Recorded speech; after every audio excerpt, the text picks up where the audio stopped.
नमस्कार, आपका स्वागत है आज के वीडियो में। हम लोग अब तक कई बार ध्यान की क्रियाओं के द्वारा, चाहे वो डीप ब्रीथिंग हो, चाहे अपने शरीर को स्थिर करना हो, चाहे अपने मन को किसी खास बिंदु पे लगाना हो, एक ऐसा बिंदु जो कि कहीं पर है भी या फिर जो कहीं पर नहीं भी है, अर्थात जो नहीं होने का बिंदु है, इन सभी के बारे में चर्चा करते आए हैं। कई बार हमने ये भी देखने और समझने की कोशिश की है कि ध्यान की इन विधियों के द्वारा हमारे शरीर और मन पर कैसे प्रभाव पड़ते हैं। और जब हम एक रिसर्च की स्पिरिट लेकर के मेडिटेशन में उतरते हैं तो ये सिर्फ इसलिए लाभदायक नहीं है क्योंकि ये बहुत ज़्यादा इंटरेस्टिंग है या रोचक है, बल्कि ये इसलिए ज़रूरी हो जाता है क्योंकि ध्यान के क्षेत्र में रिसर्च की बहुत ज़्यादा संभावनाएं हैं। क्योंकि ध्यान के द्वारा हम उस जगत से, उस दुनिया से कनेक्ट करते हैं, कांटेक्ट करते हैं, रिलेट करते हैं, अपने परसेप्शन के रेडियस को बढ़ाते हैं, उस दुनिया को परसीव करने की कोशिश करते हैं जो दुनिया हमारी दुनिया से बहुत आगे की है, बहुत बड़ी है और बहुत ही विस्तारित है।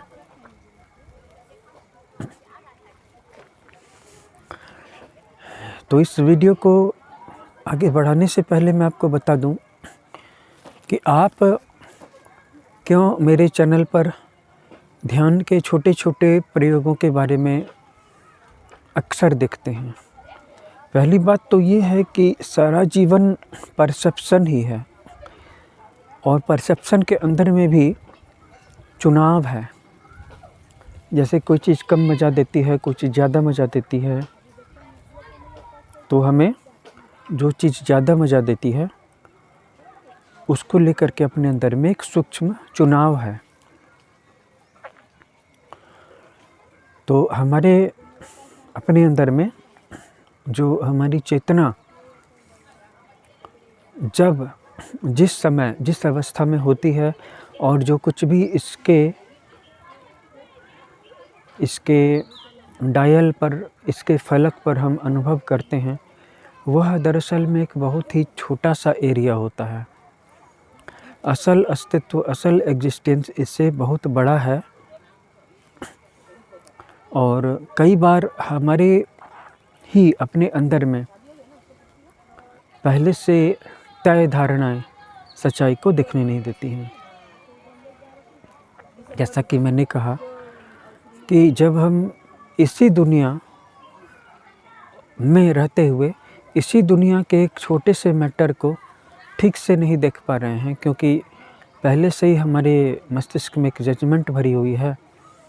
जैसे हम पहले से किसी को गलत समझ रहे हैं या पहले से किसी को बहुत अच्छा समझ रहे हैं, तो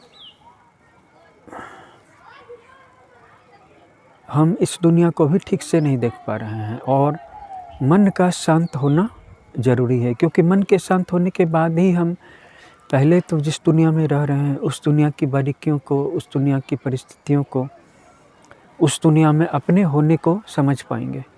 और उसके कहीं बाद जा कर के अगर हमारी चेतना, हमारी समझ, हमारी धारणा, हमारी धृति का दायरा बड़ा है, तो हम ज़्यादा बड़ी और ऊंची दुनियाओं की भी कुछ खबर रख पाएंगे या उनका अनुभव कर पाएंगे। उनका अनुभव हो जाना अपने आप में मुक्ति है। और इस दुनिया से भागना मुक्ति नहीं है। इस दुनिया में रहते हुए उन दुनियाओं का अनुभव हो जाना, कर लेना, करने की क्षमता प्राप्त कर लेना मुक्ति है। जब मेरे गुरुदेव ने मुझे साधना का मूल सीक्रेट बताया था, ये बात काफ़ी पुरानी है। ये बात 1996, 97, 98, 99 और 2000, इन 5 सालों में मैं अपने गुरुजी से रुक रुक करके अर्थात टाइम टू टाइम मुलाकातें करता रहा और इसी क्रम में उनसे जो भी बातचीत हुई और जो कुछ भी मुझे समझ में आया, उसके आधार पर मुझे जो अनुभव हुए, उन्हीं को मैं कभी बहुत ही स्पष्ट शब्दों में तो कभी बहुत ही लाक्षणिक तरीके से इस चैनल के माध्यम से इन वीडियोस में आपके सामने रखने की विनम्र चेष्टा करता रहा। हमारा परसेप्शन ही हमारी रियलिटी है और हमेशा ये याद रखने की कोशिश कीजिए कि आप कहाँ पर हैं। आप इसी दुनिया में कहीं पर हैं। ये जो हमारा पृथ्वी लोक है, इसके जो 10 उपलोक हैं, 10 सब प्लेन्स हैं, उसी में से हम कहीं ना कहीं पर हैं। हमारा भौतिक अस्तित्व भी है, हमारा मानसिक अस्तित्व भी है, हमारा भावनात्मक अस्तित्व भी है। हम एग्जिस्टेंस में हैं, एग्जिस्टेंस को शेयर कर रहे हैं इस दुनिया के साथ, और जो कुछ भी हम अनुभव कर रहे हैं वो असल रियलिटी का एक बहुत ही छोटा सा पार्ट है। और उसमें भी मज़े की बात यह है कि हम अभी अपनी ही दुनिया के एक छोटे से सब प्लेन को पूरा नहीं समझते हैं। लेकिन जब हम जिस दुनिया में रह रहे हैं, जिस दुनिया में हम जी रहे हैं, दिन रात इसी दुनिया में, इस भौतिक दुनिया में, इस रियल में, फिजिकल वर्ल्ड में बने हुए हैं, ये जो हमारी फिजिकल रियलिटी है, इसके अंदर में एक हमारी परसेप्चुअल रियलिटी भी है। इसे ऐसे समझिए कि अभी आप एक ज़िंदगी वो जी रहे हैं जो इस वीडियो को देख रहा है, शायद अपने टैब में, शायद अपने मोबाइल में, शायद अपने टीवी में, शायद अपने लैपटॉप में, और उसके अंदर में एक परसेप्चुअल रियलिटी भी आप जी रहे हैं, जिस चेतना के माध्यम से आप हमारी बातों को सुन रहे हैं, समझ रहे हैं, और उस चीज़ को सिर्फ फिल्टर करके ग्रास्प नहीं करें बल्कि उसको जी रहे हैं।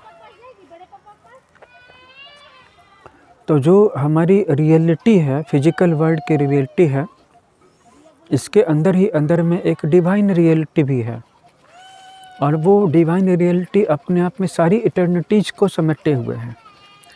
सारे वर्ल्ड्स उसमें आ जाते हैं एक वर्ड में, डिवाइन में।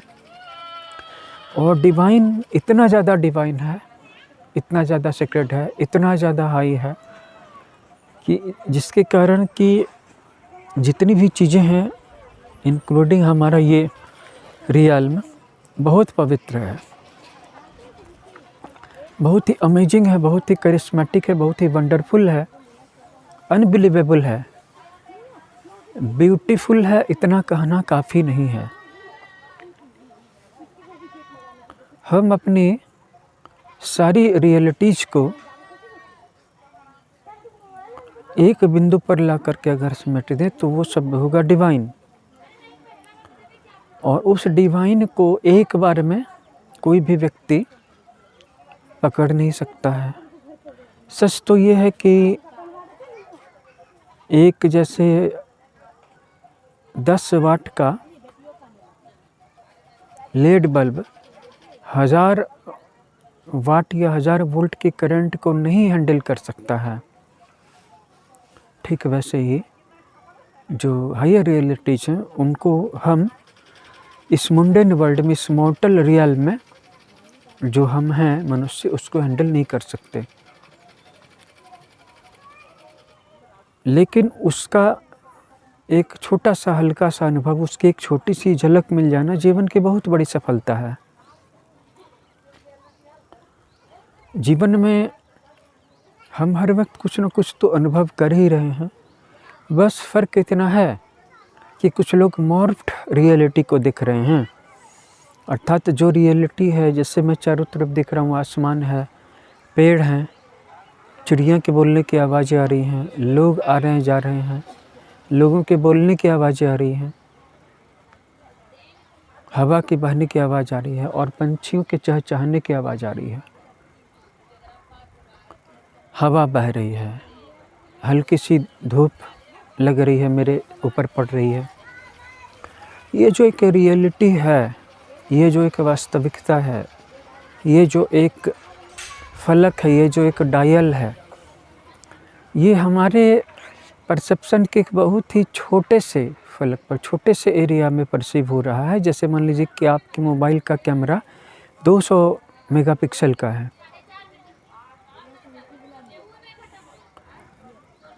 और कोई और मोबाइल है जिसका कैमरा 1000 गीगापिक्सल का है, तो इन दोनों की देखने की क्षमता में अंतर होगा ही। वैसे ही जब हम योग करते हैं तो अपने अंदर में प्राण ऊर्जा को बढ़ाते हैं।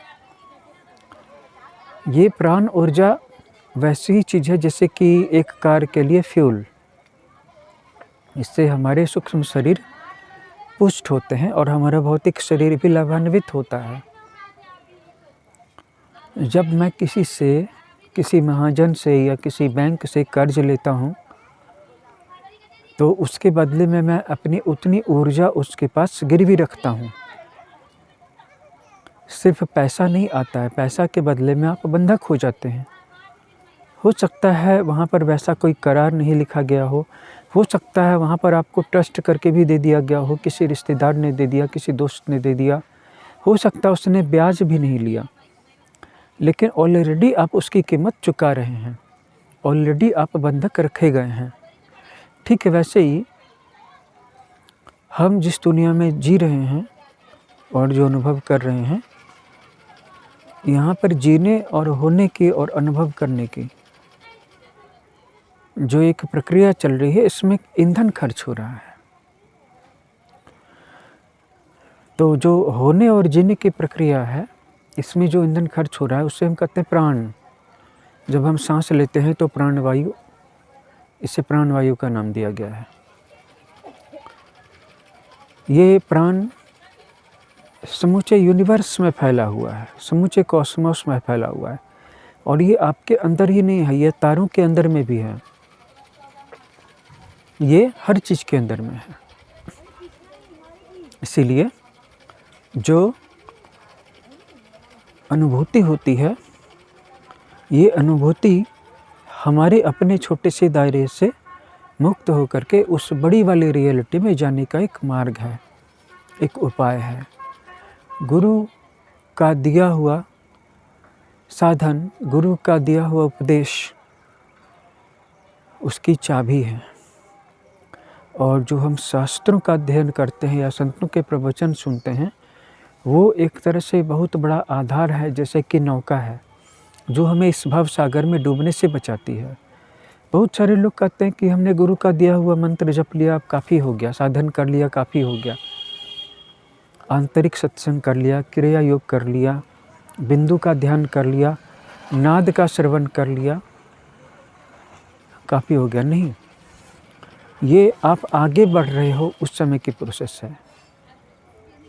और जो शास्त्रों का अध्ययन करवाया जाता है, जैसे कहीं पे गीता पाठ करने के लिए कहा जाता है, कहीं पे रामचरितमानस का पाठ, कहीं पे संत वाणी या इसी तरह की और पवित्र चीज़ें, स्क्रिप्ट पढ़ने की जो बात कही जाती है कि पढ़ना चाहिए। क्यों? क्योंकि ये जो संसार है, संसार सागर का प्रवाह है, ये इतना खतरनाक है, यहाँ पर जो भी आया है वो डूब गया है। कोई व्यक्ति काम वासना में डूब गया है, कोई क्रोध में डूब गया है, कोई लोभ में डूब गया है,